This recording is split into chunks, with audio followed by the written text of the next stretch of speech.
The first time my brother saw me at the FIFA World Cup, I was wearing a navy tracksuit with a Federation crest on the chest, a laminated FIFA credential around my neck, and an earpiece pressed against my hair while 62,000 people screamed around us. He was standing 10 feet away in the tunnel, not in a kit, not on a team sheet, not anywhere near the squad list he had spent half his life chasing. And then, 8 minutes later, the set-piece routine I had spent 9 nights building ended with our center back heading the winning goal into the far corner. My country was going home. My brother just stood there, staring at the giant screen while the replay rolled again and again, the commentators talking about the analyst on the New Zealand bench who spotted the weakness at the back post. That analyst was me. The same sister he once toasted at a family dinner as a pathetic failure with a laptop. The same woman my mother said should be grateful, at least football gives her something to feel useful about. I didn't wave at them, I didn't smile, I didn't say a word. I just watched the truth arrive right on schedule. But let me take you back to where it all began. Part 1, The Betrayals. My name is Audrey Offit. I'm 34 years old, and for most of my adult life, I was the quiet person behind louder football dreams. I wasn't the striker, I wasn't the wonder kid. I wasn't the one local newspapers put on the back page after a Saturday match. I was the one with the clips. I worked as a freelance football video analyst and part-time accounts assistant for 3 small clubs around Columbus, Ohio. In the mornings, I tagged training footage. In the afternoons, I balanced budgets. At night, I cut video packages for coaches who liked taking credit for ideas they didn't build. That was the week my Aunt Carol sent me a video by mistake. No message, no explanation. Just a file arriving on a Thursday night while I was still at my kitchen table, cold pasta on one side, laptop on the other, cutting together transition clips from a U19 tournament in Cincinnati. I thought it was probably my mother's birthday dinner. The one I had missed because a coach wanted the opposition winger's first touch clips by midnight, and as usual, I was the one who stayed late. I pressed play. Before the image sharpened, I heard laughter. Then I recognized the room, my mother's dining room, the long oak table, the brass light fixture my father installed himself, the same room where every family argument ended with someone saying, "Let's not ruin dinner." My brother Wade was on his feet with a beer in his hand. Wade was 29 then, still calling himself a professional footballer even though he was on his third semi-pro contract in 4 years and living mostly on promises, old clips, and my money. He was doing an impression of me. Rounded shoulders, squinting face, tapping invisible keys. "Here's to Audrey," he said, lifting his glass while everyone grinned. 34, no husband, no kids, just her little football spreadsheets, a pathetic failure who got real good at counting everyone else's goals. My sister Megan laughed into her wine. Then my mother Lorraine, sitting at the head of the table where she always sat, raised one hand like she was the reasonable one. "Oh, leave her alone," she said. "She's fine, she should be grateful, at least the football gives her something to feel useful about." The whole table broke open after that, real laughter, relaxed laughter, the kind people only give when they think the target will never hear it. I remember pausing the video on my mother's mouth still open around the word useful. I kept waiting to cry. I didn't. Something colder arrived first. You need to understand what sat underneath that moment. For 6 years, I had been paying for Wade's career. Not all of it at once, that would have been too obvious. It started small, the way these things always do. A pair of Adidas Copa boots for $240 because the club is late on wages. Then $850 a month for a private finishing coach because Wade said one good season would change everything. Then $1,400 for flights to a trial in Belgium. Then $6,400 for the deductible after he tore a hamstring and needed rehab nobody at his club would cover. After that came the agents. $12,000 across 18 months to a man named Leon Mercer, who always wore beige coats and called me the sensible one. Leon promised Wade a move to the championship, then the MLS, then Scandinavia, then something concrete very soon. Nothing concrete ever arrived except my invoices. And because football dreams spread through a family like weather, it wasn't just Wade. I paid my mother's mortgage for 32 months after my father died because she couldn't refinance a loan. I covered Megan's apartment near Wade's training ground because family needs to stay close when big things are happening. I paid for my nephew Tyler's academy fees 1 year because everyone said he had real touch, and nobody wanted to crush a 10-year-old's dream. Every month I transferred money so quietly it almost looked natural. Click confirm Wade's rent. Click confirm Leon's retainer. Click confirm physio bill. Click confirm mortgage. Click confirm academy fee. And because I worked in football, I did more than pay. I cut Wade's highlight reels. I emailed scouts. I translated contract clauses into plain English because nobody else in my family could make sense of appearance bonuses or image rights. I sat up until 1:40 a.m. once building a 6-minute package of Wade's off-ball runs because his coach said, maybe if people actually saw the work he does, he'd get a move. That package got him a trial in Phoenix. He didn't get signed. But the point is, I was useful then. Nobody at family dinners said my work was pathetic when a scout replied to one of my emails. Nobody mocked my spreadsheets when the spreadsheet was the only reason Wade knew which offer was real and which one was a loan with no housing included. They had a phrase for me in the family. Audrey handles the football stuff. The way you might say someone handled desserts. Light, breezy, disposable. I let them say it. Because the alternative had faces. If I stopped paying, Wade lost his flat near the training ground. If I stopped cutting clips, he lost the only polished evidence he had for the next coach or the next agent or the next club still pretending to be interested. If I stopped helping my mother, she lost the house where we buried my father from. So I kept going.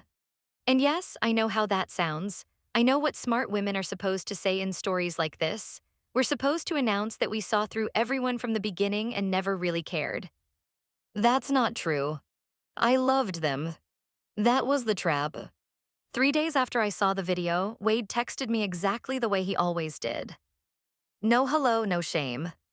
Need $1,275 by Monday, performance camp in Tampa. Coach says this could put me back in the national pool. 2 minutes later, Megan sent a listing for a dining set and wrote, cute for my place, what do you think? Then my mother left me a voicemail. Audrey, don't forget I told everyone you'd handle the video montage for my birthday dinner at the club, and wear something nice this time. You get quiet and people start wondering what's wrong. People will be watching. That was the phrase that stayed with me. People will be watching. I opened my laptop. Not to scream, not to write some long emotional message. I'm not built that way. I opened a fresh workbook. One tab for Wade. One for my mother. One for Megan. One for Tyler's Academy. One for Leon Mercer. Then I went back 6 years, statement by statement, payment by payment, and recorded every single thing. Date, amount, recipient, reason. I didn't round up to make it uglier. I didn't add commentary. I just wrote down what was true. Then on Sunday, I drove to Aunt Carol's house with a casserole dish. She'd left at Christmas and sat in her kitchen until she finally said the thing I already knew. That wasn't the first time, she told me, staring into her coffee. That's how they talk about you when you're not there. I asked her one question. Did you mean to send it? She looked at me for a long time and said, I knew I wasn't taking it back. That was enough for me. Part 2, the silence. I didn't confront anybody. That was the first thing that made them nervous. When Wade asked for the $1,275, I wrote back one sentence. I'm not able to cover that this month. He called before I set the phone down. At since when, he snapped. You've got money, what are you saving it for, some trophy for best little analyst? I said nothing. That always made Wade louder. Then he said the word again. Don't act pathetic, Audrey. The same word from the video. Only this time I heard it live. I let the silence sit between us, then said, okay, Wade, and hung up. After that, the family line lit up like a transfer window rumor. Megan called me selfish. My mother texted, after everything football has given this family, this is how you behave. That one almost made me laugh. Football hadn't given this family anything I had. By the end of that week, I sent 3 more messages. To Wade, I would no longer be funding training, travel, rent, or agent fees after June 1. To Leon Mercer, my payments were ending and all future communication about Wade's representation should go directly to him. To my mother, I would not be creating the birthday montage for her 60th dinner at Cedar Ridge Country Club. No speeches, no explanations. Just dates. 2 weeks later, I packed my car. Not dramatically, not at midnight, not while anyone begged me to stay. I took a 1-year analyst contract with a struggling club in Wellington, New Zealand, The pay was modest. The apartment was smaller than my mother's laundry room. The club trained on a windy ground where the cones blew sideways half the time. It was the best offer I had ever received that belonged to me alone. I left on a Tuesday. No one came to the airport. The first year was ugly in the way honest work usually is. I was up at 5:15 a.m. to code training drills from the previous day. I clipped opposing fullbacks. I logged expected goals by shot location. I sat in freezing stands with a hood over my hair and charted second balls by hand because the software license the club needed cost more than we had. I studied for my coaching badges at night. I learned how to speak to defenders instead of just about them. I learned how a pressing trap feels from the grass instead of only on a screen. 3 years passed. Then 4. Time in football moves oddly. A week can feel like a year. 4 years can pass in the space between one contract ending and another finally beginning. In that time, Wade never made the national pools. He had 2 decent seasons in the USL, 1 knee problem, and 6 transfer rumors that turned into nothing. Every summer, somebody tweeted that a Scandinavian side was monitoring him. Every autumn, he was still exactly where he'd been. Meanwhile, the little club in Wellington started winning. Not because of me alone, football is never that clean. But the head coach used my work. He trusted it. When I showed him that our opponents dropped 5 yards too deep after minute 70, he changed our substitution timing. When I mapped out that one striker's habit of checking over his left shoulder but never his right, we built a pressing queue around it and stole 2 goals in a month. We got promoted. Then a journalist mentioned me in a piece about the club's quiet analytical edge. Then another club called. Then the New Zealand Federation called. They wanted an opposition analyst for the 2026 World Cup cycle. I said yes before the man on the phone finished the sentence. Part 3: The Rise. National team football is different from club football. At a club, you can build habits slowly. At a federation, you get fragments. 10 days here, 2 friendlies there, a qualifier in the rain, a recovery session in a hotel ballroom because the training ground changed last minute.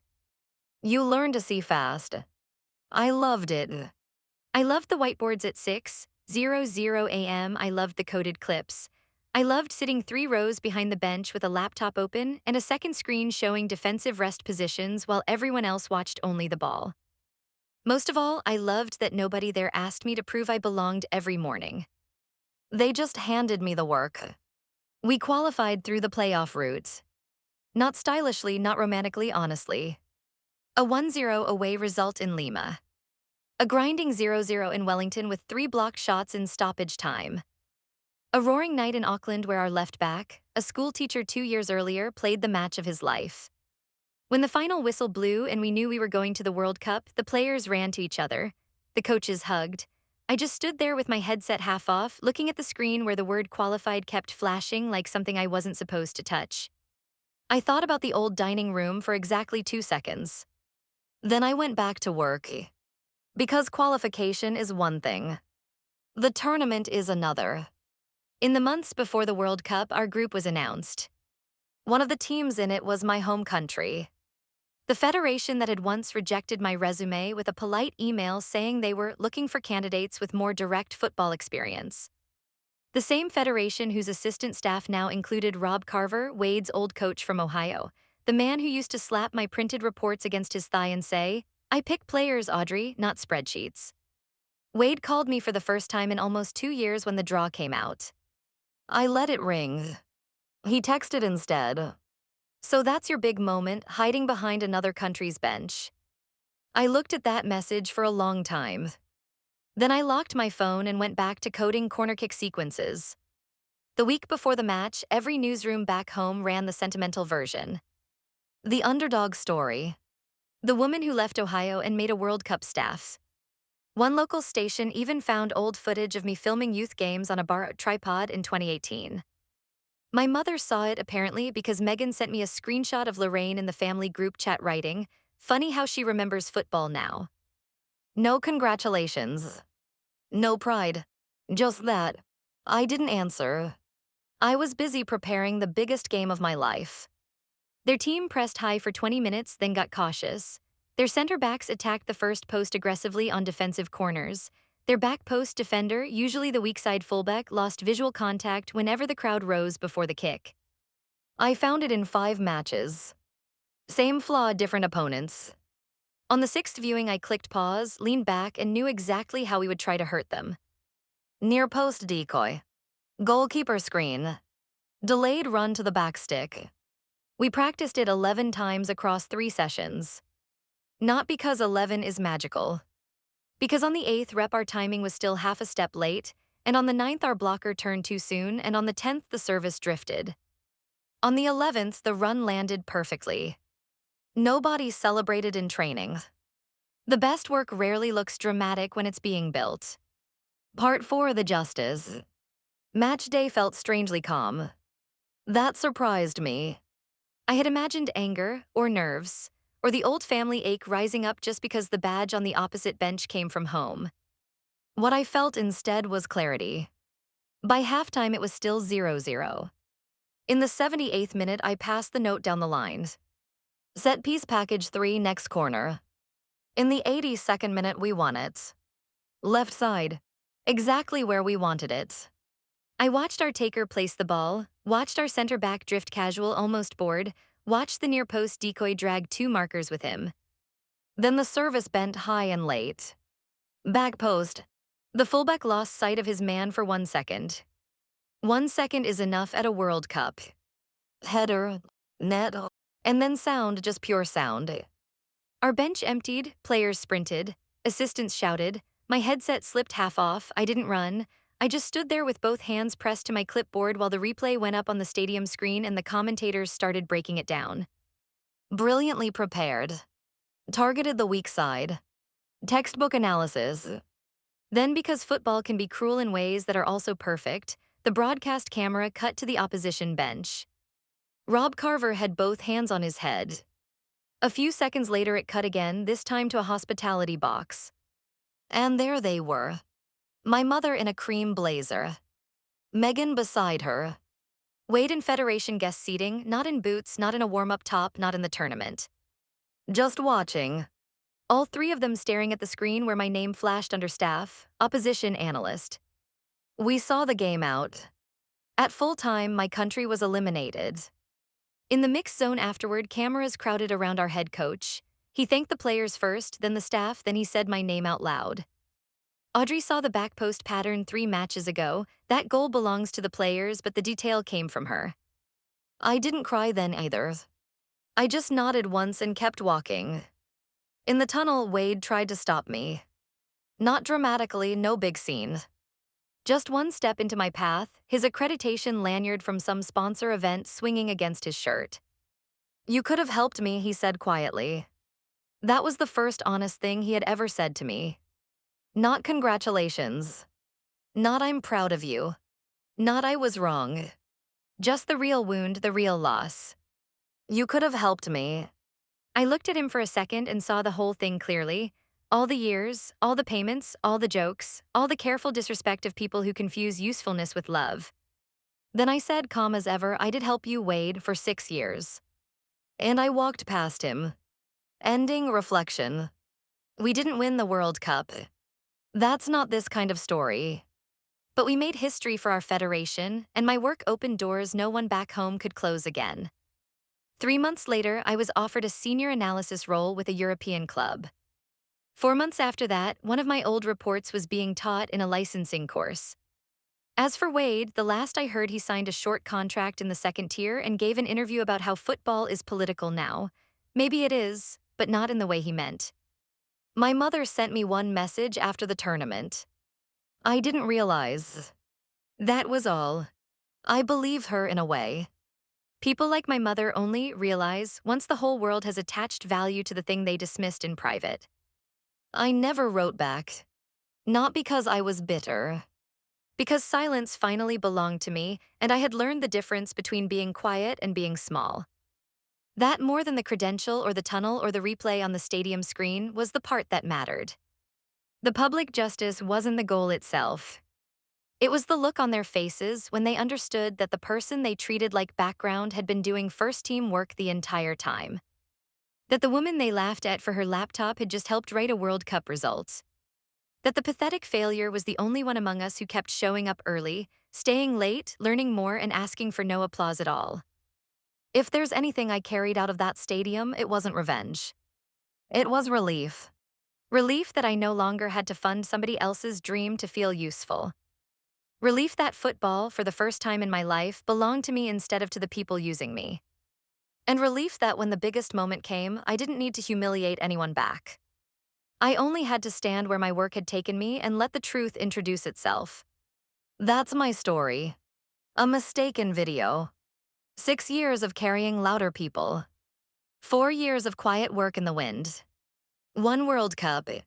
And 1 very long overdue scoreboard. If they ever speak about me at a dinner table again, I imagine they're more careful now. Not because I got louder. Because they finally learned what silence can become when it's given time, discipline, and a football pitch big enough for the whole world to see.